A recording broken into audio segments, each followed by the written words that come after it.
everyone, this is Amanda Borschel-Dan. And I'm Jessica Steinberg, your host for Times Will Tell, a weekly podcast from the Times of Israel.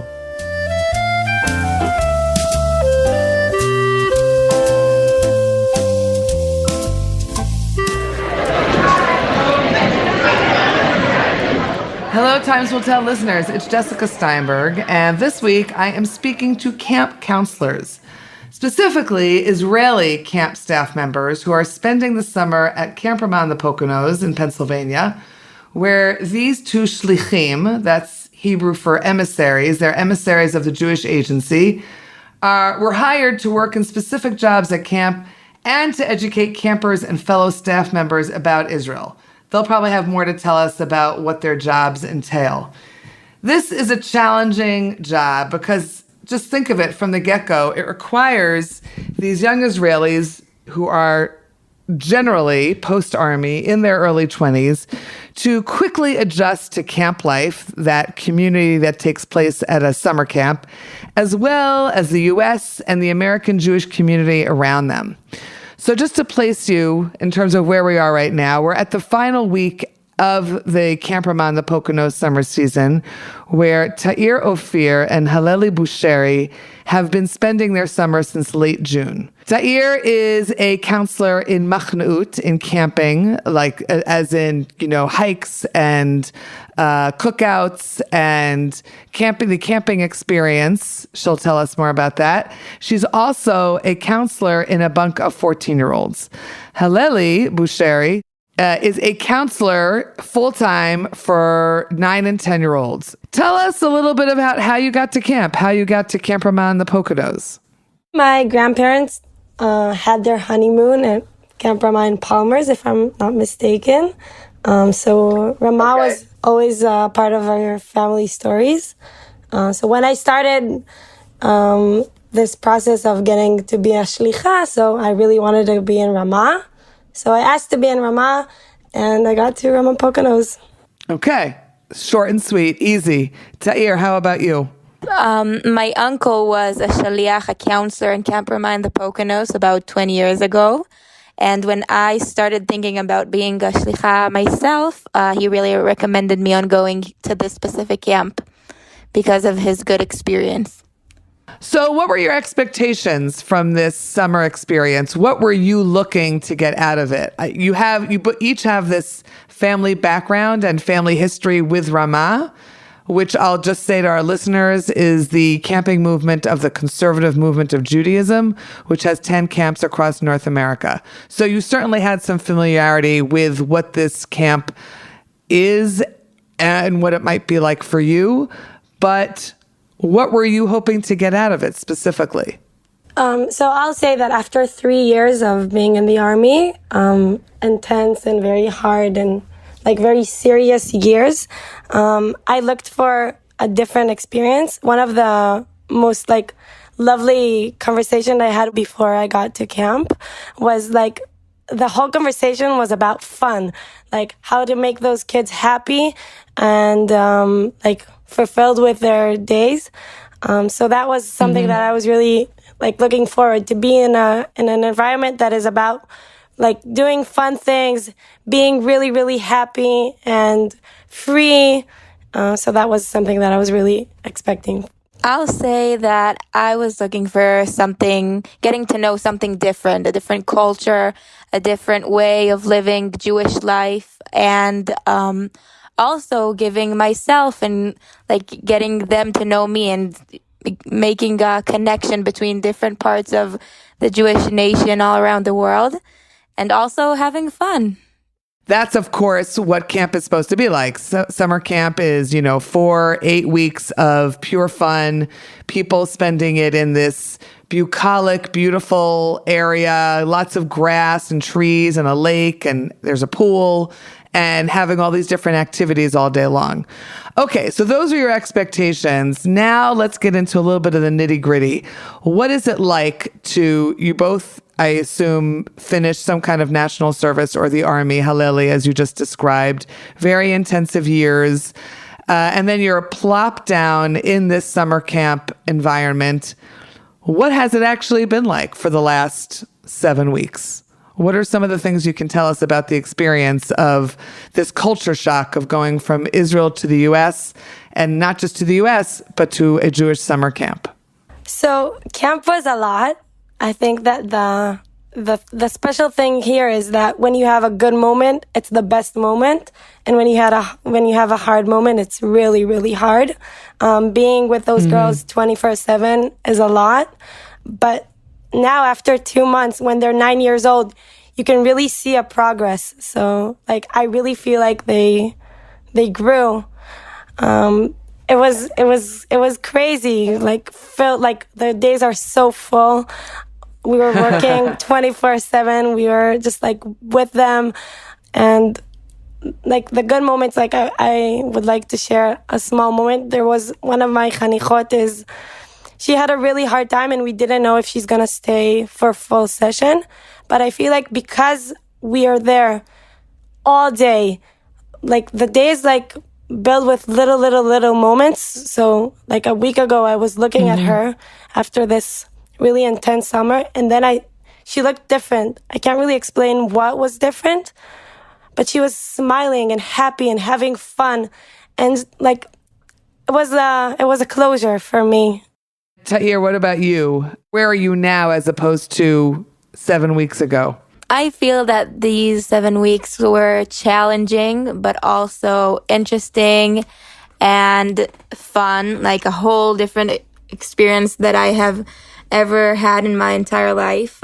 Getting into camp culture and all the customs here that have been set for years took some time to get used to it. And like in general, American culture is different than Israeli, and like the people speak differently and act differently, and like they understand things differently sometimes.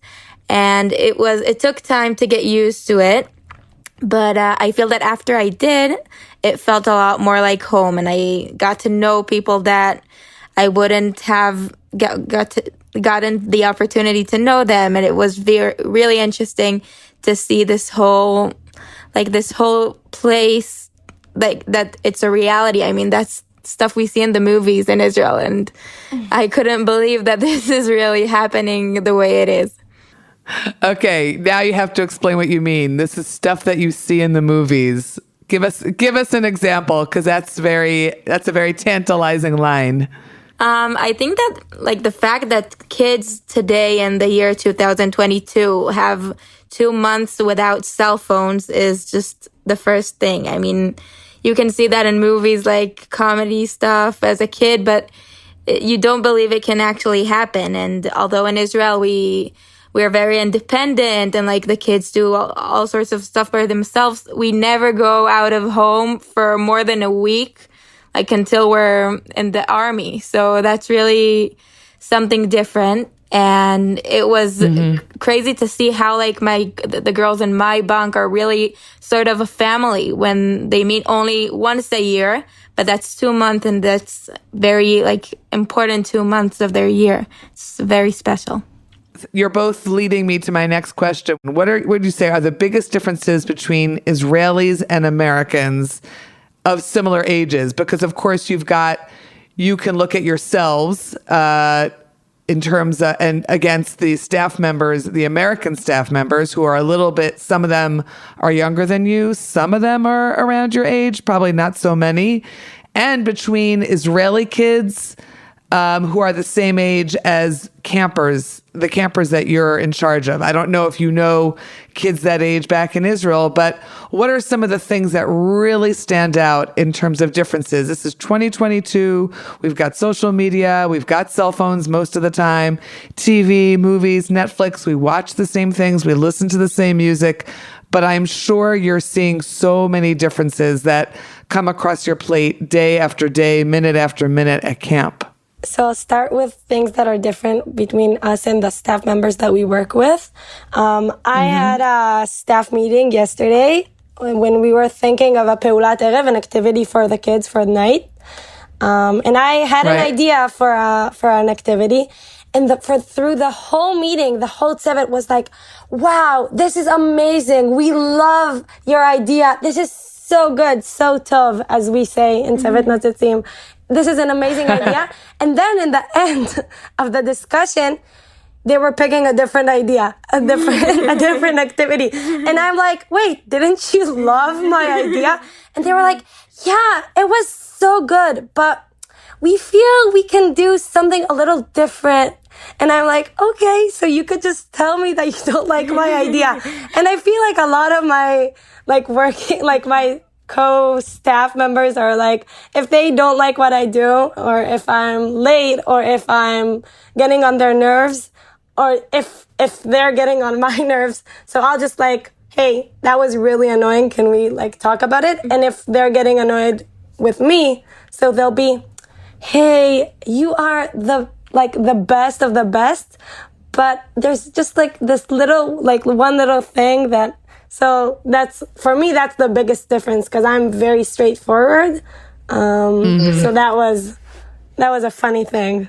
So you're saying that Israelis are dugri, Israelis are straightforward and say it like it is, and Americans kind of beat around the bush or couch it in softer, nicer terms. Is that more or less how we could define it? Yep. Yeah. Exactly. Okay, Tair, what about you? What do you say what would you point at as a very major difference? I think that maybe America is always bigger, like in every kind of way. And I think that like Americans also make a big deal of like more of everything than Israelis. Like it can be from a good thing or from a bad thing. Like they take it more like, oh my God, that happened and that was really good, really cool, very exciting. Like everything is so wow, wow, wow, wow, wow. And Israelis, if they have fun, they have fun and they smile, they laugh, but like they don't make such a big deal out of it. And also like on the other way, when something bad happens, I think that sometimes Americans take it more like hardly. They take it like to their heart, maybe like, oh no, I've done this, I've done that. And like they like don't know what to do, but like they take it really hard, when Israelis sometimes say, okay, that happens, but okay, let's get on with it. Interesting. Okay.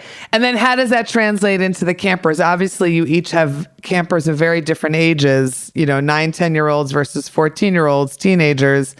But when you look at the campers and how you've gotten to know them over the course of the summer, how they've gotten to know you, where do you see, when you look at, childhood, teenagerhood, adolescence in camp, in an American summer camp, what are some of the things that stand out for you? My girls are very self-aware with what's going on with them.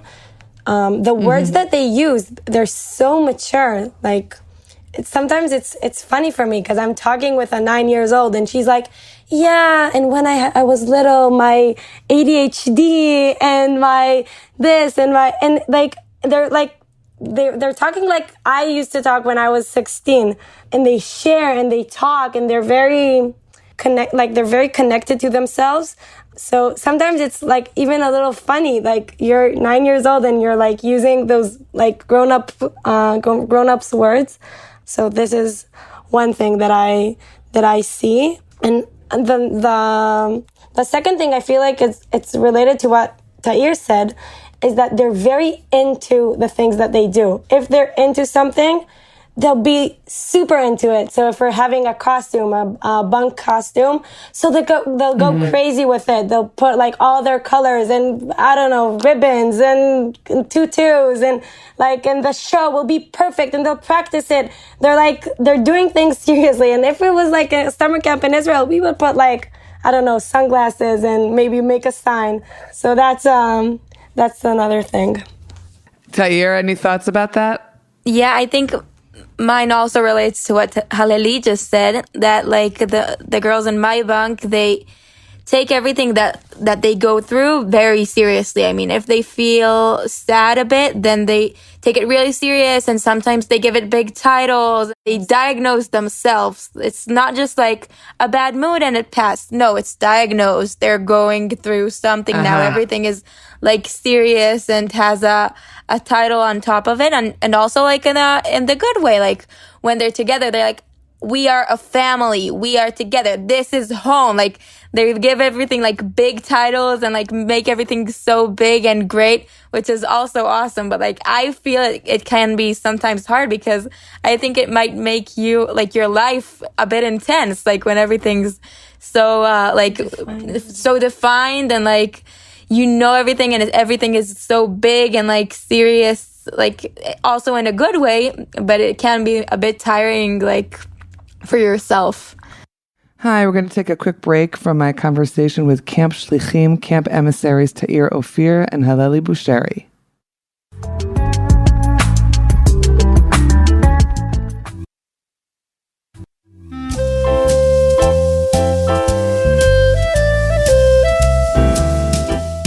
The Jewish Quarterly is the leading international journal of ideas and culture. In the August issue, Kim Gattis investigates Iran's 43-year quest to dominate the Middle East. Aryeh Dubnov casts light on Israel's first native Hebrew speaker. William Miles reports on the Jews of the West Indies, plus features on the Ukraine pogroms, the Sassoon dynasty, and Hannah Arendt. Jewish Quarterly, out now at good booksellers worldwide, or subscribe at jewishquarterly.com.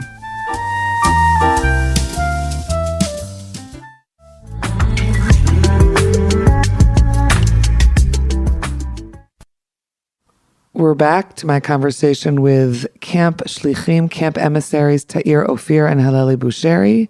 Here's some more. So you've had this very intensive experience as, there's the camp saying a day is a week is a month is a year. So, 2 months at camp, you could say that you've spent 2 years in America. When you look at this American Jewish experience, and when you talk about it with your friends and family at home or with the other shlichim, with the other Israeli emissaries at camp, and I imagine you're constantly unpacking this experience with one another, both professionally and personally, what are some of the sort of the big ticket signs that you say, wow, this is what America is about right now. This is what Jewish American Jews are thinking about. Maybe things that you were expecting or anticipating, or maybe things that you weren't anticipating? I think I'll say two points, like two subjects. One, the whole issue with women's rights and like the whole decision about abortions that was just made in the U.S. And it was, I think, in our first or second week here at camp, and it was just crazy to hear about it and like crazy to see how it made people feel when they heard this decision. And it's really crazy to see like how Jewish people live in a country that is like dealing with another religion and like making decisions based on another religion, not necessarily taking into account like the Jewish thought about that. And it was really so interesting and also hard to see how decisions like that can affect young women's life here. Like also my camper's life, my co-counselor's life is so influenced by this decision, which doesn't necessarily go like hand by hand with what she believes in. And that was really interesting and also hard to see. And another thing is like the awareness here to LGBTQ plus issues, which in Israel we're working on, but we're not like in the same level as you are here. And I've also had like some campers dealing with this stuff, and it was really special to see how a community can like live and function with taking into mind all this stuff. I learned a lot from that. Yeah, I can imagine. Halleli, what about you? So I think I'm connecting to what Tair said. For me, I'm gonna share another small story. I was very like impressed with my Rosh Hashanah, with my division head. She is really concerned about the kids feeling comfortable with themselves. So comfortable is not a word we're using a lot in Israel. Feeling comfortable, feeling safe with themselves. So once the boys in their bunk, after all the Shabbos walk, and they Yom Shabbat is a very exciting day for the kids. They walk together. They're having those romantic dates, and then after they rest, all the boys decided that they're gonna borrow dresses from the girls, and they walked to the Peulat Edah wearing dresses, and they were laughing at it. And then one of the kids came to my Rosh, to my boss, and told her, "Hey, I love wearing dresses. This is one of my favorite things in the world, is wearing a dress." And the way she dealt with it, the way she talked with him, she wasn't yelling, she wasn't screaming, she didn't even say it in a not nice way, but she was explaining to the boys how important it is that as a kehillah, as a community, we will all making sure that everybody is feeling comfortable with what we're doing, and that we're not gonna laugh about people that are boys that like to wear dresses. And for me, it was inspiring, because comfortable is something so, I don't know, basic, esoteric, something so, zaniach, something it's something that we can forget. Yeah, we can take for granted people feeling comfortable, especially in camp, because we can assume that they're just living together 24/7. They're together all the time, so they're okay. They're like siblings. And for me to look at her and to see how she's dealing with it, making sure that first the boys are still having fun, still having those shticks and costumes, but they're not making fun of anyone, and making sure that everybody's feeling comfortable. That was great. A learning experience. So we don't have a lot of time left. You guys have to get back to your jobs, I know. Let's talk 2 more quick questions. Well, the next one isn't so quick. So you're there to represent Israel. You guys are representatives of the state of Israel officially. What is that like in 2022 in a conservative movement Jewish camp in North America?